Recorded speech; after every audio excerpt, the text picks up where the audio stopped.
अगर मैं वो सोचती कि मैं और ज़्यादा एक्टिव हूँ, तो शायद आप लोग मुझे लड़ाई झगड़ा करते हुए देखते। मैं सच बताऊँ अपने दिल की बात, मुझे सिडना से मिलता हुआ लगा अविनाश। कभी भी पलक के अगेंस्ट कोई बात नहीं की है। Even if I asked him कि थोड़ा बहुत बता दो ताकि समझ में आए, उसने मना कर दिया। मुझे ऐसा लग रहा है कि मजाक उड़ाया जा रहा है अब मेरा। मैं खतरों कभी नहीं कर सकती, sorry.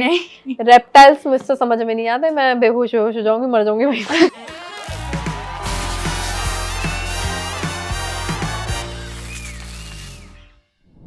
Hello everyone, this is Aaina and welcome to instant Bollywood. मेरे साथ आज है Palak Naaz, who has come right outside the Bigg Boss house, और आज हम उनसे बात करेंगे। Welcome. Thank you so much Aaina. Falak, मुझे आपको ये पूछना था कि जैसे आपने एग्जिट किया है, फर्स्ट ऑफ ऑल वो घर वालों की वजह से हुआ है, ऑडियंस की वजह से नहीं हुआ है, और सलमान सर ने भी आपकी तारीफ़ की है, तो आपके हिसाब से हाउ डू यू थिंक आपने कैसे खेला है घर में? मेरे हिसाब से मैंने बहुत अच्छा खेला है और बहुत रियल रह के मैं आई हूँ उस घर के अंदर। चाहती तो मेरे पास मौके थे जहाँ पे मैं फेक हो सकती थी और मैं कैश कर सकती थी उस चीज़ को, but I choose not to do it. But ठीक है यार, रियल रही ये मेरे लिए ज़्यादा मायने रखता है। और मैंने अपनी फुल डिग्निटी के साथ फाइनली मैं निकली हूँ उस घर से। और जिस इंसान ने मेरी तारीफ़ की है वो और कोई नहीं, वो सलमान सर हैं। हाँ। और अभी तक इस सीज़न में तारीफ़ नहीं सुनी किसी ने मेरे अलावा। I feel proud. पर कहीं ना कहीं लोग आपको कह रहे थे कि आप एक्टिव नहीं हो, वो चीज़ बॉदर हुई आपको और आपने नहीं सोचा ऐसे कि मुझे अभी और ज़्यादा करना पड़ेगा? नहीं नहीं नहीं, ऐसा बिल्कुल भी नहीं है कि और ज़्यादा करने के लिए मैं मतलब क्या ही करूँगी। मैं जैसी हूँ, ये रियलिटी शो है, ये बिग बॉस है, यहाँ पे आपकी जो रियल पर्सनैलिटी है वो लोग देखना चाह रहे हैं। अगर मैं वो सोचती कि मैं और ज़्यादा एक्टिव हूँ, तो शायद आप लोग मुझे लड़ाई झगड़ा करते हुए देखते, क्योंकि अल्टीमेटली फिर वही बचता है। शांत रह के चीज़ों को हैंडल करना फिर लोगों को समझ में नहीं आ रहा था। फिर मतलब मैं लड़ती झगड़ती या शायद गाली देती किसी को, तो वो ज़ुप करके ऊपर जाता कि दिख गई, निकली। तो मुझे वो सब नहीं चाहिए था, क्योंकि वो ऐसा है ही नहीं मेरा नेचर। मैं जो हूँ मैं वैसी ही रही, और वही चीज़ आई थिंक काम आई। ट्विटर पे एक हैशटैग ट्रेंड कर रहा है, Avinash. What do you have to say about that hashtag? आपको कैसा लग रहा है? बहुत अच्छा है, और ये मैंने सुबह ही नोटिस किया आज। हाँ। मैंने ज़्यादा, क्योंकि मैं फ़ोन चलाना भूल गई। मुझे ज़रा वो अभी वापस उस ज़ोन में उतरने में टाइम जा रहा है। बताओ, मैं भूल गई फ़ोन चलाना।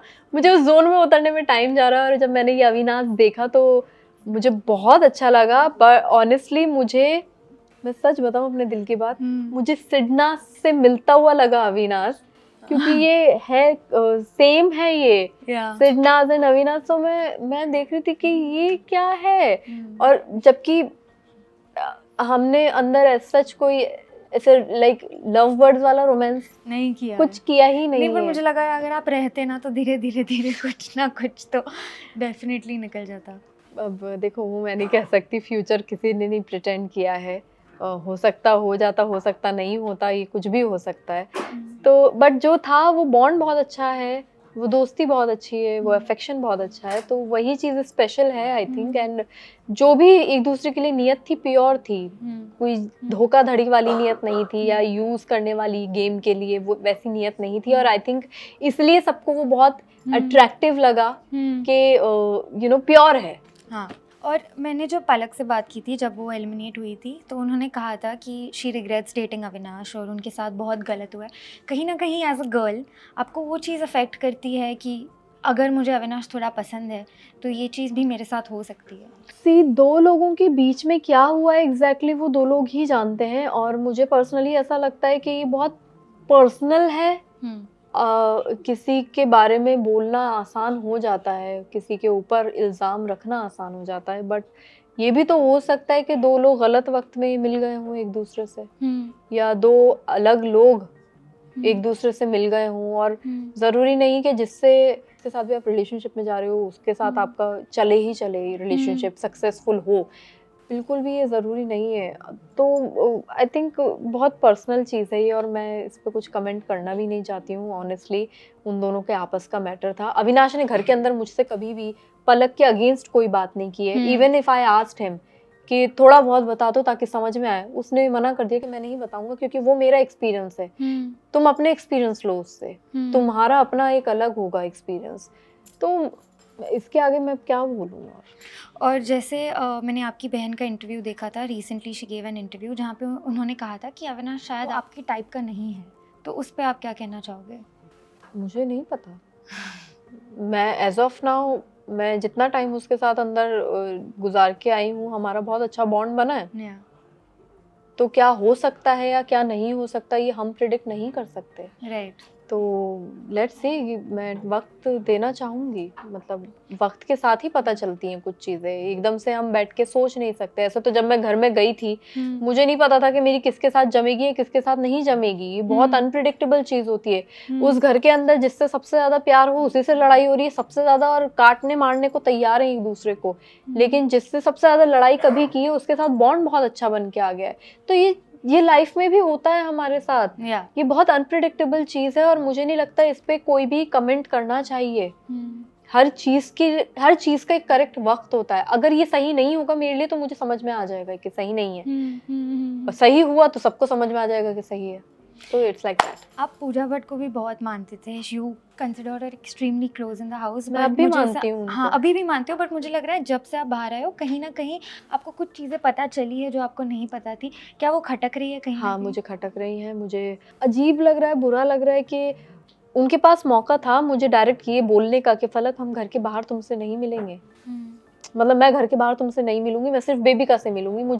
मुझे ऐसा लग रहा है कि मजाक उड़ाया जा रहा है अब मेरा कि तुम रिश्ते निभाने में रह गई हो और लोगों ने तुमको इस तरह से लिया है। तो बट ठीक है, ये मैं हूँ जो रिश्ते निभाती हूँ, ये वो हैं जो रिश्ते शायद नहीं निभाते।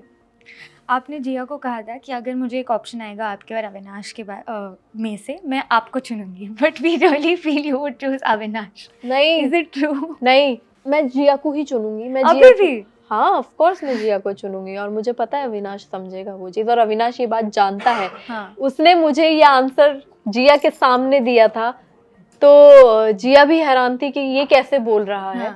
बट अविनाश भी ये बात जानता है कि चुनने की बारी आएगी तो मैं डेफिनेटली जिया को चुनूंगी। और अभी दूसरी चीज़ जो ट्रेंड हो रही है वो है एल्विश और आपकी रोटी वाली फाइट, जो बहुत ज़्यादा, जो मैंने उससे की ही नहीं। लोग ना मुद्दा पकड़ लेते हैं, हम अंदर वो चीज़ सॉर्ट कर चुके हैं, हमारे बीच कुछ ऐसा है नहीं ग्रजेस, लेकिन लोग अब उस मुद्दे को पकड़ के बैठे हुए हैं और वो ग्रजेस अपने तरफ से निकाल रहे हैं कि हम एल्विश की तरफ से बोलेंगे। आपको एल्विश की तरफ से बोलने की जरूरत नहीं है, एल्विश खुद इतना स्ट्रांग है, अपनी तरफ से बोलता है वो। उसको मुझे नहीं लगता किसी की भी जरूरत है, वो उतना स्ट्रांग है। फॉर दैट मैटर अभिषेक, ये दो लड़के बहुत ज्यादा स्ट्रांग हैं। तो वो बात मेरी एल्विश से हुई ही नहीं। मैं ऐसी थी कि मैंने दिया है, मैंने जेन्युइनली मैंने बहुत बैठ के याद करने की कोशिश की कि क्या मैंने एल्विश को रोटी डालते हुए प्लेट में देखा था। मैंने नहीं देखा।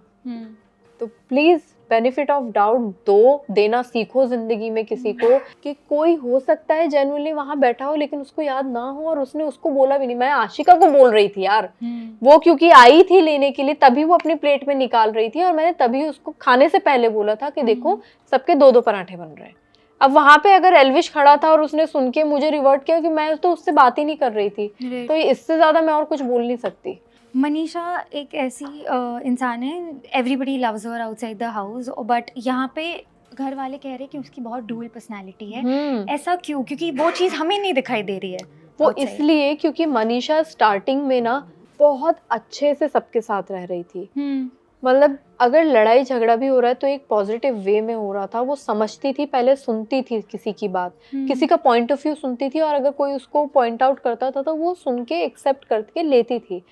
अब उल्टा हो गया है, मनीषा अब सुनने को ही तैयार नहीं किसी भी चीज को। आप फॉर एग्जांपल देख सकते हैं कि सलमान सर ने भी वीकेंड का वार पे सामने से बैठ के वो बोल रहे थे कि मनीषा समझो क्या बोल रहा हूँ, मास्क बांट रही हो या जो भी है।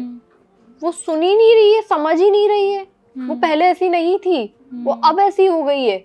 उसके दिमाग में गेम शायद बहुत ज्यादा ऊपर जा चुका है, बहुत ज्यादा हावी कर लिया है उसने। तो जो वो जैसी आई थी ना वो भूल गई कि मैं ऐसी हूँ। वो उस बात पे भी उसने बोला हम ऐसी ही हैं, हम ऐसी हैं, हम ऐसी हैं। तो वो सुनने को अब तैयार नहीं, और इसलिए हम लोगों को अंदर प्रॉब्लम हो रही थी कि ये वैसी नहीं है जैसी आई थी, ये बदल गई है। ये रीजन है, हम बार बार बोल रहे हैं कि ये बदल गई है। एंड लास्टली, आप एक शो करके आए और शहजान भी शो करके आए। What is the first thing जो आपने एक दूसरे से एक बात कही जब आप मिले? सबसे पहले तो ये कि ठीक हो कैसा रहा, क्योंकि वो उस जगह से आया कि उससे पूछना बनता है कि ठीक हो, और मैं ऐसे घर से आई हूँ जहाँ पे पूछना बनता है कि ठीक हो तो दोनों ने एक दूसरे को यही पूछा। फिर हमारी कन्वर्सेशंस के हम देख रहे थे, कॉन्स्टेंटली देख रहे थे, आप ही ऐसा आप ही वैसा। तो उसने मेरे लिए शिजान का पॉइंट ऑफ व्यू और मेरी मॉम का पॉइंट ऑफ व्यू जानना बहुत ज़रूरी है लाइफ में। तो जो पॉइंट ऑफ व्यूज उन्होंने मुझे बताए हैं तो मुझे समझ में आया कि ओके ये बाहर से ये हो रहा था और इन लोगों को ऐसा समझ में आया है। सो या any plans to switch, you will go to Khatron and he will go to Bigg Boss? मैं खतरों कभी नहीं कर सकती, सॉरी। रेप्टाइल्स मुझसे समझ में नहीं आते, मैं बेहोश हो जाऊंगी, मर जाऊंगी वहीं पे। Okay, thank you so much. We wish you all the very best. Thank you so and much. hopefully we'll see you in Big Boss 17. Inshallah.